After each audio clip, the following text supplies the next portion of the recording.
communauté internationale, il y avait un certain nombre de dirigeants qui pensaient depuis longtemps qu'il y avait des risques de guerre en Europe. Un des plus fameux, un des plus célèbres que vous connaissez déjà, c'est Jean Jaurès. Et Jean Jaurès, on peut dire que c'était un homme politique, socialiste, qui s'est illustré pour avoir combattu contre la guerre de 1914, qu'il anticipait, en fait, qu'il prévoyait et qu'il redoutait. Plus que d'autres dirigeants politiques qui étaient au pouvoir et qui étaient, j'allais dire, dans le quotidien du pouvoir et qui donc raisonnaient sur des alliances, sur des effectifs, il avait probablement mieux que d'autres imaginé ce que pourrait être la guerre. Et notamment, il avait compris une chose, c'est qu'il y aurait énormément de soldats et avec des armes nouvelles. Donc que ce serait très probablement une très grande catastrophe. Il a dénoncé l'atrocité de la guerre, c'est-à-dire pour lui, des hommes qui s'entretuent, c'est un gâchis et qui fait régresser en fait l'humanité.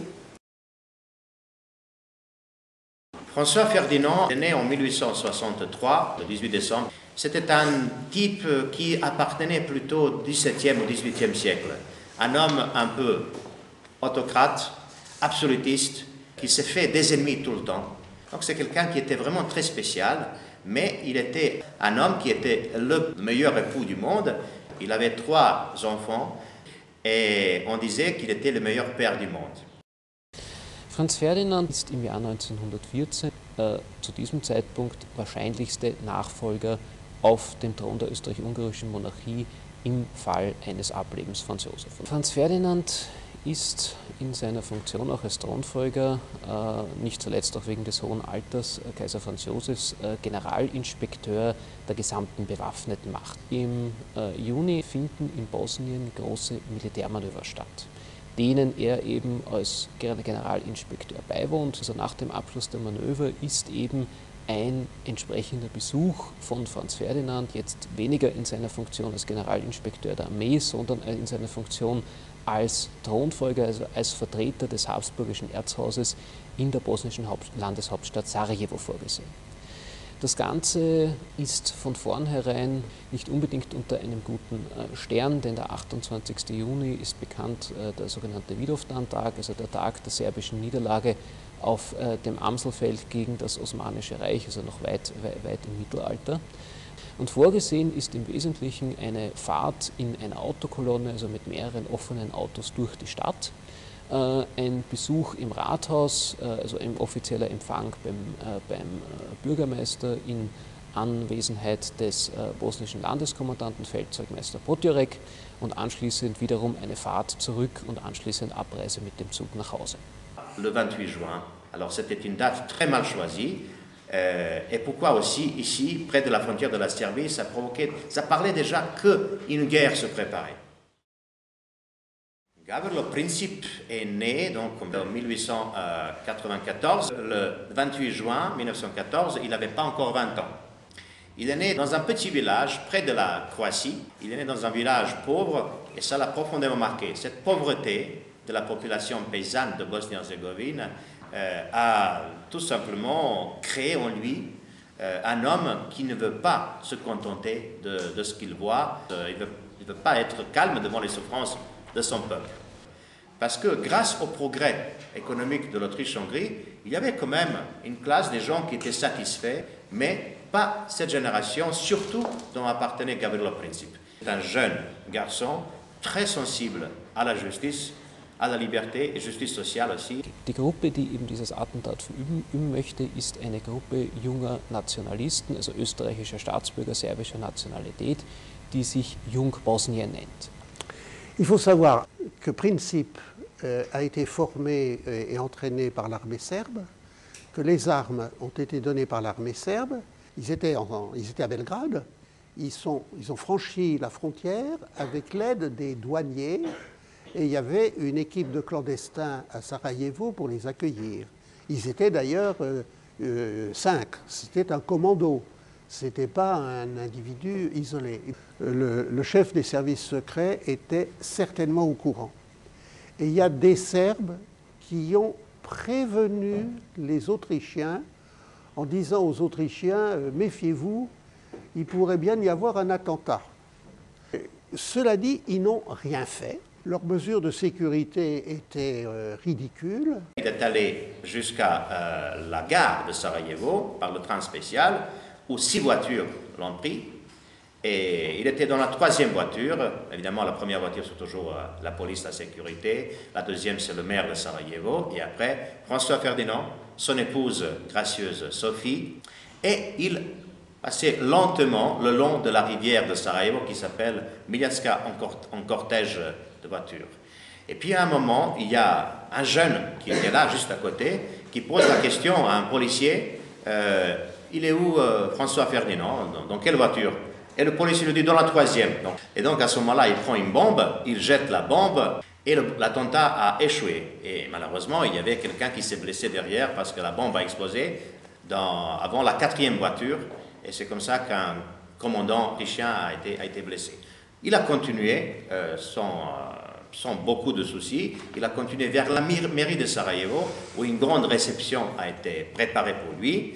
François Ferdinand il quittait très énervé. Il a commencé, mais monsieur le maire, c'est inouï. Donc j'arrive ici en visite amicale, vous me jetez des bombes sur moi. Et puis il a voulu finalement continuer son programme. Et ce qui s'est passé, c'est très intéressant. Et ça aussi, on peut poser quelques questions. Pourquoi celui qui était dans la voiture ne connaissait pas le véritable chemin? Donc quand ils ont quitté la mairie, il fallait aller tout droit. Mais curieusement, ils se sont un peu bloqués en tournant à droite, là où il ne fallait pas tourner à droite. Et là, la voiture s'est arrêtée, il était immobilisé pendant quelque temps. Gavrilo Princip était juste là, à 2 mètres.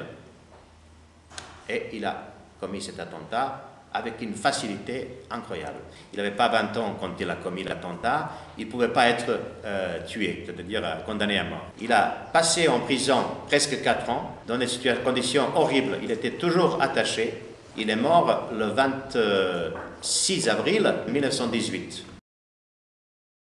Die Reaktion Österreich-Ungarns auf das Attentat ist zunächst einmal eigentlich verhalten. Gerade Kaiser Franz Josef war jetzt nicht der gesagt hat, also unbedingt hier muss sofort ein Revanchekrieg geführt werden. Als Franz Ferdinand immer davor gewarnt hat, dass er gesagt hat, warum sollen wir einen Krieg mit Serbien anfangen?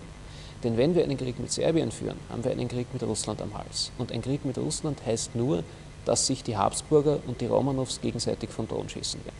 Das Problem ist, mit seinem Tod ist eben diese mäßigende Stimme in den österreich-ungarischen politischen Kreisen weg. Und jetzt kommen ihr eben die Hardliner zum Zug und die sagen, das ist die Chance, wir können seinen Tod zum Anlass nehmen, endlich und endgültig eben diesen Problemfall Serbien in unserem Sinne zu beseitigen. La Serbie accepte une enquête des autorités autrichiennes en Serbie sur les causes de l'attentat. Cet ultimatum est conçu dans une certaine mesure pour être une défaite dans tous les cas pour la Serbie. Si elle accepte, elle est humiliée, elle cesse quasiment presque d'être indépendante, et si elle refuse, eh bien à ce moment-là, l'Autriche-Hongrie peut lui déclarer la guerre. La crise serbe n'a pas été prise au sérieux quand elle a éclaté. Il y avait eu tellement de crises dans les pays balkaniques que les Français, les Anglais, les Belges, ils ouvraient leur journal, ils disaient « Ah oui, il y a une crise à Sarajevo, bon, ben, c'est pas grave, ça s'arrangera comme ça s'est arrangé les fois précédentes. » Quant aux Anglais, ils étaient contre la guerre et ils sont les seuls à avoir fait quelque chose pour essayer de l'empêcher. Ils ont proposé qu'on se mette autour d'une table et qu'on cause. Et l'empereur d'Allemagne a dit « Écoutez, non, c'est trop tard, puis de toute façon, la conférence que vous préconisez, nous allons apparaître comme des accusés devant un tribunal, nous n'en voulons pas. » Donc les Allemands n'ont pas voulu se mettre autour de la table pour causer, mais les Allemands étaient persuadés que les Anglais ne feraient pas la guerre. C'est une des raisons pour lesquelles ils ont soutenu jusqu'au bout l'Autriche-Hongrie. L'idée des Allemands et des Autrichiens, c'est on va faire une guerre uniquement en Serbie, on ne va pas faire une guerre mondiale. La guerre se mondialise à partir du moment où les Russes disent « Attendez, nous on va soutenir les Serbes ».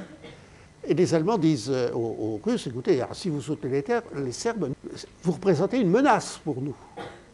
Ce que veut surtout le tsar et la Russie, c'est pas seulement avoir une influence auprès des peuples balkaniques, son objectif stratégique, c'est de ne pas être oublié dans le dépeçage de l'Empire ottoman. Ce qui intéresse les Russes, c'est Constantinople, c'est les détroits, parce que pour eux, c'est le passage vers la Méditerranée. Et Georges Jaurès est en train de terminer de manger donc le dessert qui était une tarte aux fraises, quand soudain, eh bien, il a été tué par Raoul Villain de 2 balles de pistolet. Et ce qu'il souhaitait, lui, c'était au contraire qu'il y ait la guerre. Parce que les Français à l'époque souhaitaient notamment récupérer les provinces d'Alsace et de Lorraine qui avaient été annexées par l'Allemagne en 1870. Et avec la mort de Jean Jaurès, finalement, c'est également la mort du pacifisme. À un certain moment, les diplomates vont être hantés par une chose, qui est que c'est moins de ne pas faire la guerre qui les hante, c'est pas la paix à tout prix. Ce qui leur fait peur, c'est d'être entraînés dans une guerre où ils n'auraient pas pris toutes leurs précautions diplomatiques. Autrement dit, d'être isolés. La conséquence immédiate, c'est la mort des innocents.